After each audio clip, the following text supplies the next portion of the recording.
One man's trash is another man's treasure. These little tabs have a little bit of a story behind them.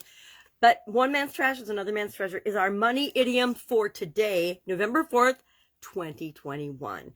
All November, we are talking about different money-related idioms on Supersize Your Business. Sharon Horne-Ellstrom here.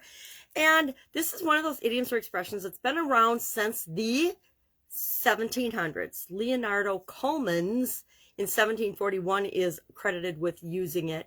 And in the 17th century, there was a proverb that said, one man's meat is another man's poison.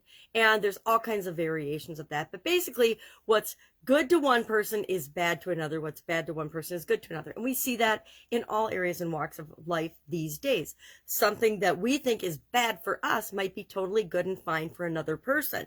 Now, these little tabs, I started collecting these decades ago when I was down at Mayo Clinic. I went to Mayo Clinic when I was young for the first time. My mom had been there when we were when I was just probably 3 or 4 years old. My mom did a stint at Mayo Clinic in Rochester, Minnesota.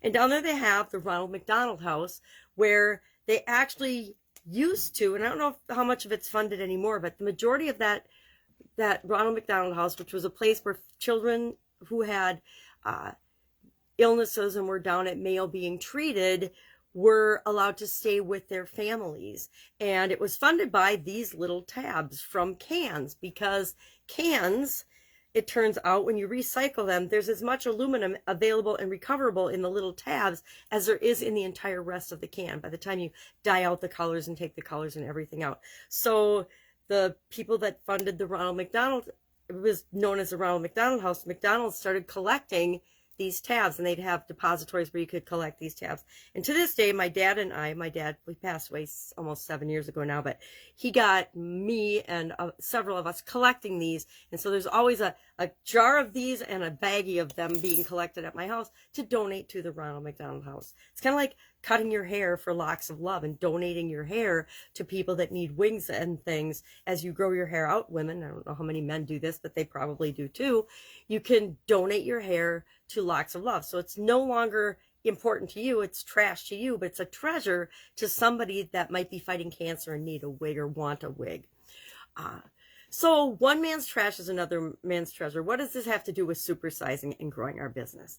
Well, to me, it reminds me that what I have to offer isn't for everyone. It's only for those unique, special people that I am here to serve. Just like your business isn't for everyone, it's for a unique and special group of people that you are here to provide value to.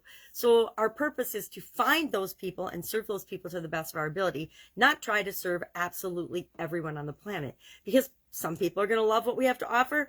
Other people are going to think it's trash and it's worthless and that it's not valuable. So we're looking for the people that find value in what it is that we have to offer.